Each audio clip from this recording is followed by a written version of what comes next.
Okay okay okay okay okay. चलो। Okay तो hello भाई लोग, कैसे हैं तुम लोग, कैसे हो तुम लोग। एक बार फिर से आप सभी का मोस्ट मोस्ट वेलकम। और जिन्होंने चैनल को सब्सक्राइब किया है ना, उनको तो धन्यवाद, थैंक यू। और जो भाई लोगों ने नहीं चैनल को सब्सक्राइब किया है, नो प्रॉब्लम, कोई दिक्कत की बात नहीं, और सब्सक्राइब भी मत करना। First of all you watch this whole video and after that you decide whether you want to subscribe the channel और नॉट, ठीक है। क्योंकि ये हम मार्केट वाला चैप्टर पढ़ रहे हैं। और आप जब मार्केट में जाते हो ना, मार्केट में चीज़ों को परचेज करते हो, तो आप चीज़ों को तभी परचेज करते हो व्हेन यू लाइक द चीज़ें। When you like any product then and then only you purchase the product. तो गाइज आपको सिमिलरली यहाँ पे भी करना है। If you like the video then and then only you subscribe my channel. तो पहले वीडियो को अंत तक देखिए। अगर तुमको समझ पड़ा, मजा आया ना, तो चैनल को सब्सक्राइब करना, अदरवाइज कोई बात नहीं। चलो चालू करेंगे। Shirt journey from production to market. अपने क्या देखेंगे अभी, सर्ट की एक जर्नी। मान लो ये जो मैंने शर्ट पहना हुआ है ना, इसकी जर्नी देखेंगे, यात्रा। मतलब ये शर्ट जो है मेरे शरीर में कैसे आ गया, मैंने इस शर्ट को पहन कैसे लिया। अपने ये भी देखेंगे, माँ ये शर्ट मेरे को आया कहाँ से, क्या भगवान ने इसे जादुई छड़ी, मैंने बोला हे जो ओम गण गणपति नमः और आगे शर्ट मेरे ऊपर आ गया, नहीं ऐसे नहीं है ना। तो ये शर्ट पहले कंपनी में मैन्युफैक्चर हुआ होगा, सबसे पहले कॉटन बना होगा। ये कॉटन का ही शर्ट है डेफिनेटली, मैंने बहुत बड़ी बात है कि मैंने कॉटन का ही कपड़ा पहना हुआ है।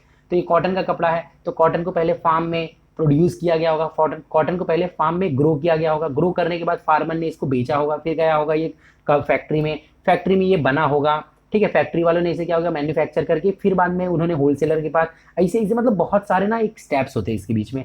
उस वही को ना हम देखेंगे, shirt journey from production to market. चलो बहुत बढ़िया। अब ये जो है ना इतना, इसको कोई भी ना भाई, आप इसको आंख बंद करके देखो ही मत, कोई जरूरत नहीं है, कोई जरूरत नहीं है, कोई जरूरत नहीं है। कसम से बोल रहा हूँ। आप कुछ बच्चे बोलेंगे सर मतलब क्या यार सर, तुम ऐसे पूरा नहीं पढ़ा रहे, मेरे को पूरा पढ़ना है।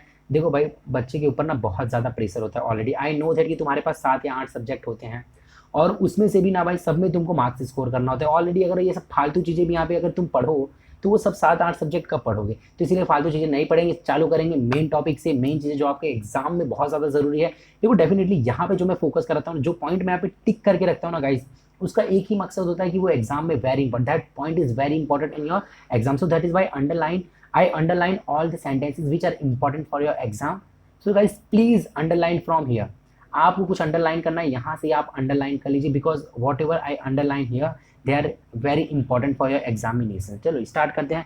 तो मगन भाई के बारे में पढ़ेंगे। यहाँ पे मगन भाई से हमें कुछ लेना देना है, but still you remember this name just for the MCQ purpose, ठीक है। एमसीक्यू के पर्पज के लिए आप नाम याद कर लो कि मगन भाई के पास 5 एकड़ का क्या है, लैंड है at Rampur village in Saurashtra.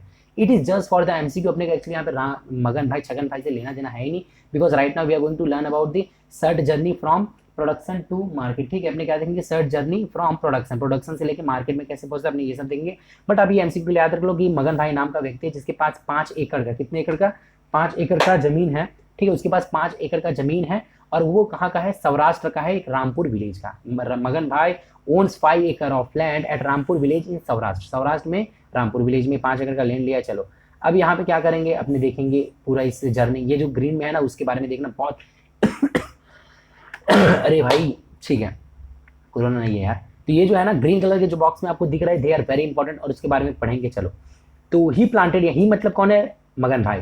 मगन bhai planted the cotton seed in his farm which he kept ready before the rain in June, ठीक है। तो यहाँ पे अपने देख रहे हैं कि जो मगन भाई हैं, ठीक है, उन्होंने क्या किया था कि मतलब रेन के पहले यानी कि जून के पहले इन्होंने क्या किया था, जो सीड्स होते हैं कॉटन सीड्स, ठीक है, यानी कि रुई के, कॉटन जो होता है कॉटन कपास, या कपास के सीड उन्होंने पहले से ही लेके रखा था बारिश के पहले से, because we all know that cotton is a kharif kharif ये बोल सकते हैं ना आप इसे, खरीफ क्रॉप। कॉटन क्या है, खरीफ क्रॉप। खरीफ क्रॉप का मतलब होता है ऐसे क्रॉप्स जो कि बारिश के मौसम में उगते हैं, आप उनको खरीफ क्रॉप बोलते हो। यहाँ पे देखो ये भी इंपॉर्टेंट एमसीक्यू है भाई, मैंने एक्चुअली नहीं टिक किया, बस आप इसको टिक कर लो। खरीफ क्रॉप मतलब होता है the crops which are grown in monsoon season. बारिश के मौसम में जो भी क्रॉप्स को आप ग्रो करते हैं उनको हम खरीफ क्रॉप बोलते हैं।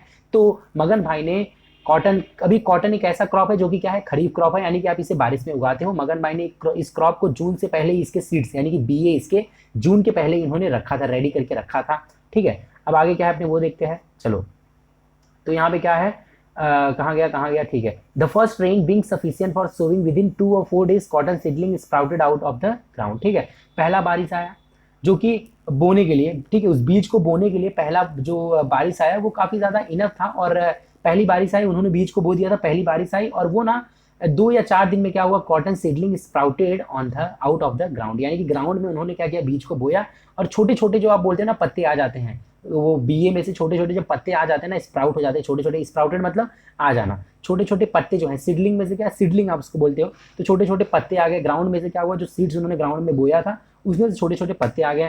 ठीक है, आगे क्या है, due to the rain weeds also grew along with the cotton, और बारिश की वजह से क्या हुआ कि कॉटन के साथ साथ, मतलब कॉटन प्लांट तो स्प्राउट हुआ ही, नो प्रॉब्लम, उस सीड्स में से, उस बीज में से ना कॉटन के जो सीडलिंग्स हैं वो स्प्राउट्स हुए, वो मतलब फूल के आए, वो आए अच्छी तरीके से, उनके पत्ते आए कॉटन के। बट व्हाट हैपेंड, वीड्स, यहाँ पे वीड्स का मतलब क्या होता है, वीड्स भी ना कॉटन के सीड्स के साथ साथ ग्रो हो गए। तो वीड्स का मतलब होता है a unwanted plant which are grown in the farm. Unwanted plant यानी कि आप जानते हो कि आप जब भी कोई प्लांट को मतलब फार्मर्स लोग ना ग्रो करते हैं तो क्या होता है, कोई भी क्रॉप्स को जब फार्मर ग्रो करते हैं तो उसके साथ साथ ना देखो तो घास फूस भी मतलब साथ में उगने लगता है। तो ये जो जरूरत की जो अपने पास ये जो प्लांट्स उग जाते हैं ना अनवांटेड, जिसकी अपनी जरूरत नहीं है, वो वाले प्लांट्स जो उगते हैं उसको अपने वीड्स बोलते हैं। ठीक है, तो मतलब उस कॉटन के साथ साथ वीड्स भी उगने लगे। ठीक है, चलो अभी उसके बाद क्या है, आप देखो यहाँ पे the field was clean bye removing weeds surrounding the cotton plant. अभी फील्ड को क्या जरूरत था कि क्लीन किया जाए, ठीक है, क्योंकि वहां पे वीड्स ग्रो हो चुके थे। So basically the field was cleaned by removing weeds surrounding the cotton plant. ठीक है, he ploughed the field and use chemical fertiliser also. उन्होंने क्या किया, सबसे पहले मगन भाई ने, उन्होंने वीड्स को जो है, सारे वीड्स को उन्होंने क्लीन कर दिया। क्लीन करने के बाद उन्होंने वापस से फील्ड को एक बार थोड़ा सा प्लव किया। प्लव करने के बाद he just sprinkle the chemical fertiliser, यानी उन्होंने केमिकल फर्टिलाइजर को छिड़क दिया। ठीक है, ही चलो यहाँ पे ही use the chemical fertiliser. After 2 or 3 good rains by the time of Navratri, cotton plants grew up to the height of a person and began to sway in the field। बहुत बढ़िया। अभी क्या है, 2 या 3 बारिश के बाद, 2 या 3 अच्छी, after 2 or 3 good rains, by the Navratri के समय तक जो तुम्हारा इनका कॉटन प्लांट था, वो कॉटन सीड जो थे वो काफी बड़े प्लांट में कन्वर्ट हो गए और खेतों में स्वे होने लगे, मतलब लहराने लगे। दे बिगेन टू स्वे इन द फील्ड, यानी कि वो खेतों में लहराना चालू कर दिए। ठीक है, और एक पर्सन की हाइट की तरह, यानी कि मेरे हाइट की मान लो, ठीक है, वो 180 सेंटीमीटर तक मेरे हाइट के आसपास के वो आपके जो कॉटन के प्लांट्स थे वो हो गए। कब तक, बाई नवरात्रि। याद रखना है, वेरी इंपॉर्टेंट एमसीक्यू भाई, ये जो बोल रहा हूँ ना याद रख लेना। मगन भाई के पास 5 एकड़ का लैंड है, वो रामपुर विलेज में रहते हैं, सौराष्ट्र में। खरीफ क्रॉप मतलब होता है ऐसे crops which are grown in the rainy season. Navratri तक क्या हुआ होगा, नवरात्रि तक लगभग कॉटन प्लांट क्या हो जाते हैं, ग्रो हो जाते हैं एक नॉर्मल मतलब एक पर्सन के हाइट तक। ये सब याद रखना है, दिस इज एमसीक्यूज। और ये ना आपको पूछ भी देते हैं, explain the life cycle of cotton, explain the ये लाइफ साइकिल ऑफ कॉटन क्या होता है। तो ये लाइफ साइकिल ऑफ पूरा ये जो मैंने हरियर कलर के, ग्रीन कलर के, जो यहाँ पे हरियर समझते हो, पोपटियो which is basically green in Gujarati it is called as the पोपटियो कलर, बट इन हमारे लैंग्वेज इट इज अ हरियर कलर, हरियर। चलो बोले सर क्या आप हरियर हरियर लगा के रखे हो, ठीक है, चलो कोई बात नहीं। आफ्टर ये तो अपने ने पढ़ लिया भाई। The flower blossoms and lot of big birds जिंडवा sprang on the plants and now white cotton started popping out of the birds. अभी यहाँ पे क्या हुआ कि जो फ्लावर्स जो है ना ये ब्लॉसम हुए, मतलब फ्लावर खिलने लगे, और बड़े बड़े इसके ऊपर ना big birds sprang on the plant, और फ्लावर खिले, और फ्लावर के ऊपर क्या आने लगा भाई, बड़े बड़े ऐसे, आप जानते हो कॉटन बॉल जो होता है ना, आप इसको कॉटन बिग बर्ड्स आप बोलते हैं। कॉटन ये मान लो ये कॉटन बॉल्स हैं, ठीक है, अभी ये कॉटन बॉल्स जो है यहाँ पे आने लगे। ठीक है, तो बिग बर्ड्स मतलब यही कॉटन बॉल्स आने लगे, sprang of the plant, and यहाँ पे क्या है, एंड क्या है, उसके बाद क्या है, and now white cotton started popping out of the birds. अब ये जो कॉटन बॉल था, कॉटन बॉल फटने लगा बिकॉज ऑफ द आप बोल सकते हो कि क्योंकि बारिश के समय खत्म हो चुकी है, अब ये पूरी तरह से मैच्योर हो चुका है। Now your cotton ball is totally matured. अभी ये क्या होगा भाई, इसके ये पॉप आउट होगा, मतलब फटेगा, फटने के बाद अंदर से क्या निकलेंगे, कॉटन, आप देख सकते हो कॉटन निकलता है। ठीक है, the Magan bhai started plucking this cotton with the help of the labourers and he started tying the bales to put them. ठीक है, they started tying the bales to put them into house. अभी क्या हुआ, मगन भाई क्या करे, ये सारे जो कॉटन यहाँ पे जो मतलब इस कॉटन बॉल मान लो ऐसे कॉटन बॉल फट गया, यहाँ पे अंदर कॉटन थे, तो मगन bhai started plucking out the cotton and with the help of the labourers, इनके साथ और जो लेबरर्स थे, मजदूर थे, उनके साथ इन्होंने क्या किया, कॉटन को सब निकाला उसके अंदर से, और उनको ना एक बेल्स मतलब ऐसे ये बोलते हो ना आप, गड्डी के अंदर, ऐसे गड्डी के अंदर उस पूरे कॉटन को इन्होंने रखना चालू कर दिया और अपने घर में इसे रख दिया। चलो अब आगे देखेंगे। आगे देखो आपको यहाँ पे पूरा जो है वो सिस्टम ही बताया गया है। ठीक है, तो यहाँ पे अपने देख लेते हैं। Due to less rainfall the field did not produce as much cotton as it should have. ठीक है, कम बारिश की वजह से जो फील्ड को जितना कॉटन प्रोड्यूस करना चाहिए था वो उसने प्रोड्यूस नहीं किया। So basically we know that cotton is a kharif plant, और खरीफ प्लांट है तो इसीलिए इसको ना रेन ज़्यादा चाहिए, बारिश ज़्यादा चाहिए, वाटर ज़्यादा चाहिए। बट इस टाइम क्या हुआ था भाई, मगन भाई के टाइम पे क्या हुआ, मगन भाई बड़े बदनसीब थे। Unfortunately there was no rain, less rainfall, so that is why the cotton which Magan bhai expected, ठीक है, it didn't grow that much of copper because of rise and fall of cotton prices because of rise and fall of cotton prices, Magan bhai loaded his cotton produce of his farm into the tractor and took it to the marketing yard at the taluka headquarter. अभी ये कहाँ पे लेके marketing yard पे। आपको मैंने बताया जो भी फार्म प्रोडक्ट है उसकी सही वैल्यू अगर फार्मर्स को चाहिए then farmers must go to the marketing yard, यानी कि एपीएमसी, जो कि अपने ने जस्ट अभी पढ़ा। और मगन भाई भी कहाँ पे जा रहे हैं भाई, तालुका हेडक्वार्टर। हर एक तालुका में होता है एपीएमसी, हर एक तालुका में होता है। मगन भाई वहीं पे चले गए। अब ये पूरा आप देखो तो यहाँ पे बताया गया है कॉटन का। सबसे पहले क्या होता है, प्लकिंग होता है, मतलब कॉटन जब उग जाता है, when cotton is totally matured and it is popping out of the cotton buds, तो क्या होता है जब कॉटन बर्ड्स में से फुटे लगता है तो सबसे पहले क्या होता है, आप इसे प्लग करते हो, यानी कि निकाला जाता है, प्लकिंग होता है। फिर प्लग करने के बाद इसे आप स्टोर करते हो, यानी कि स्टोरिंग जिसे आप बोलते हो। फिर स्टोर करने के बाद आप क्या करते हो, फाइनली एक फार्मर जो होता है उसे सेल करता है, यानी कि बेच देता है। फार्मर क्या करता है, उसे सेलिंग होता है, बेच देता है। फिर बेचने के बाद का क्या है यहाँ पे, इंटीग्रेटिंग। बेच देता है तो जिसे जो मतलब इसे खरीदता है, the one who purchase the wholesaler who purchases this cotton, तो वो क्या, cotton who purchases this cotton, तो वो क्या करता है, इंटीग्रेट करता है। इंटीग्रेट मतलब थप्पी, थप्पी में है ना, आप बोल सकते हो जैसे आप हीप में, ठीक है, स्टैक्स में, जिसको आप इंग्लिश में स्टैक्स बोलते हो, STAC के, थप्पी में। उसे थप्पी में क्या करता है, सबको सरियाता है, बराबर से इंटीग्रेट करता है। फिर उसके बाद क्या करता है, फाइनली इसे कंपनी में जाते हैं और कंपनी में क्या होता है, क्लीन किया जाता है, इसकी क्लीनिंग प्रोसेस होती है। क्योंकि आपको ऑब्वियस सी बात है, ये जो कॉटन है दैट्स ये ना, आप देखो तो अलग अलग जगह से हो के आता है, तो basically now it's dirty, there are impurities in this cotton, so finally what happens, the next process is cleaning। Cleaning होता है, क्लीनिंग के बाद इसको क्या किया जाता है, अगेन क्लीनिंग करते हैं, जिसको आप कास्टिंग बोलते हो। मतलब यहाँ पे ना ये क्लीनिंग देखो, ये जो क्लीनिंग है that is by the physical measures, physical process से होता है, ठीक है, ऐसा वैसा। बट यहाँ पे कास्टिंग में क्या होता है, और अच्छा इसको, और इसको है ना एकदम 100% प्योर करते हैं कॉटन को, तो यहाँ पे क्लीन होता है। फिर उसके बाद क्या होगा, पैकिंग होता है, मतलब क्लीन करने के बाद फाइनली इसको ना किसी गोनी वोनी में आप बोल दो, किसी भी, ठीक है, लेदर बैग के अंदर इसको पैक करते हैं। पैक करने के बाद फाइनली मतलब इसे अगेन थप्पी में करते हैं, पैक करते हैं। पैक करने के बाद क्या होता है भाई, इस कॉटन को स्पिन करते हैं, जैसे गांधी जी चरखे से क्या करते थे, कॉटन को स्पिन करते, तो वैसे यहाँ पे डेफिनेट, यहाँ पे सिमिलरली क्या होता है कि कॉटन को स्पिनिंग किया जाता है, स्पिन करके उसका धागा बनाते हैं। स्पिनिंग मतलब यहाँ पे धागा बना है, धागा बना के क्या करते हैं, इसको वो सब वीविंग करते हैं, जैसे कि सिलाई करना। वीविंग करना मतलब क्या, उसको धागे को एक साथ सिलाई करके कपड़ा बना देना। तो यहाँ पे जो धागा मिला, स्पिन करने के बाद धागा मिला, धागे का क्या इन लोगों ने बनाया, आप देख सकते हो, ये कपड़ा बनाए, वीव करके क्या बनाए, कपड़ा बनाए।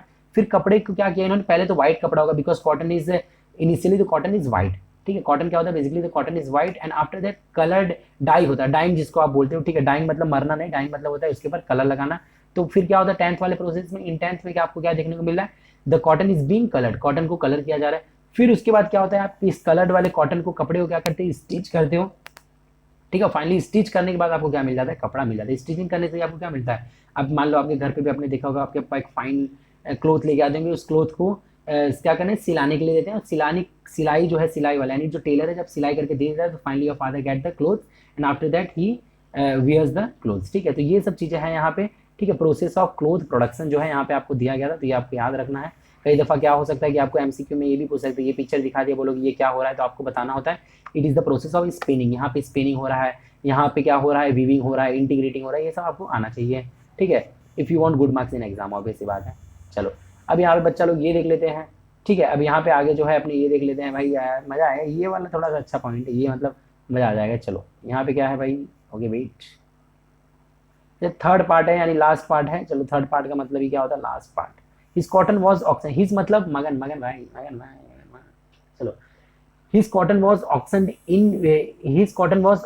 in which Chunilal, a trader, purchased his cotton in cash and Magan Bhai got the return immediately। अब यहाँ पे आप जानते हो कि मगन भाई कहाँ गए थे, मगन भाई with his cotton went to the APMC marketing yard में चले गए थे, क्योंकि यहाँ पे marketing yard is a place where the farmers get the good price of their farm product. तो इसीलिए कहाँ चले गए, APMC मार्केटिंग यार्ड में गए, जहाँ पे चुनीलाल नाम का एक ट्रेडर, चुनीलाल नाम बड़ा बढ़िया है, चुनीलाल नाम का एक ट्रेडर जो होता है मगन भाई से सारे कॉटन को परचेज करता है एंड मगन भाई गेट्स द कैश इमीडिएटली, तुरंत ही उनको पैसे मिल जाते हैं, ठीक है। Chunilal sold the cotton to Dhanji bhai who had a ginning factory. अभी चुनीलाल क्या करते हैं, उसको होलसेल में लेते हैं और क्या करते हैं, उसको सेल कर देते हैं झांझी बाई को। झांझी बाई के पास क्या है, गिनिंग फैक्ट्री। गिनिंग का मतलब समझते हो, जहाँ से कॉटन को, कॉटन के बीए, देखो कॉटन जो होता है ना, कॉटन आपने देखा होगा, कॉटन रुई के अंदर बीए भी होते हैं, तो उस बीए को अलग करना होता है, कॉटन को अलग करना होता है, because what you need is cotton. आपको बीए चाहिए, आपको बीए भी चाहिए होते हैं, बट आपको कॉटन भी। बीए का क्या बनता है, बीए कपासिया तेल देखा है आप, क्या आता है, Gujarati, I think all the Gujarati people must be knowing what is कपासिया तेल, ठीक है। कपासिया तेल क्या होता है, कपास का तेल होता है, यानी कि कपास, कॉटन सीड ऑयल, आपने इंग्लिश में देखना, वहाँ पे नीचे लिखा होता है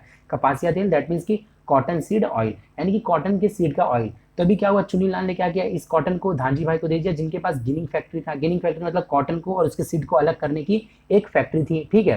after what cotton seed were separated from the gin and the seeds were sold to the trader who extracted oil from seed. अभी क्या हुआ, कॉटन को यहाँ पे उसके सीड से अलग किया गया और सीड को फाइनली क्या कर दिया गया, एक व्यापार को दे दिया, एक ट्रेडर को दे दिया गया, जो कि क्या करते थे, उस सीड्स में से, उस बीए में से ये लोग क्या करते थे, तेल निकालते थे, ऑयल एक्सट्रैक्ट, एक्सट्रैक्ट करना मतलब निकालना। तो finally the cotton was separated from his seeds and seeds were sold to the trader who extracted the oil from the seeds, ठीक है। As you all know cotton seed oil is used as an edible oil and oil cake is used as a fodder. अभी आप जानते हो कि cotton seed का जो oil होता है it is use for the edible, ठीक है, it is use as edible oil, मतलब आप खा सकते हो, कपासिया तेल, जो कि आप खाते भी हो।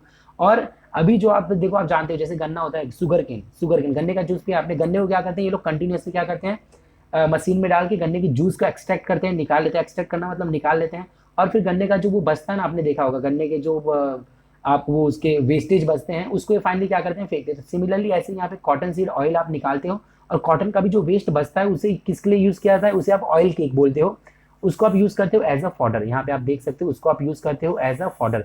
फॉडर मतलब होता है कि उसको पशु को खिलाने के लिए, ठीक है, गाय भैंस को खिला देते हैं उसको, यानी कि जो भी कॉटन सीड के ऑयल केक होते हैं उसे क्या करते हैं, पशु को खिला देते हैं। ऑयल तो हम खुद रखते हैं कपास से थे, और जो बचता है उसे हम किसको खिलाते हैं, उसका जो भी मतलब आप इसको जो भी बोलो आपके लैंग्वेज में, इंग्लिश में इसे फॉडर बोलते हैं।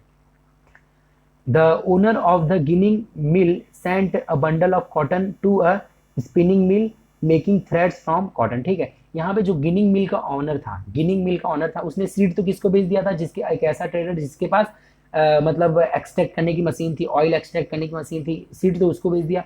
अब यहाँ पे जो उसका वो है ना कॉटन, ठीक है, the owner of the ginning mill bundle of cotton किसको बेचता है, स्पिनिंग मिल, मतलब जहाँ पे उसमें से धागा बनाया जाएगा, कॉटन में से क्या बनाया जाएगा, धागा। स्पिनिंग का मतलब ही क्या होता है, स्पिन करके उसको धागा बनाना है। तो जो ओनर होता है इस गिनिंग मिल का, वो सीड तो किसी और को बेचता है, but bundle of cotton was, ठीक है, was sold to spinning mill, ठीक है, किसको बेच दिया था, स्पिनिंग मिल फैक्ट्री को बेच दिया।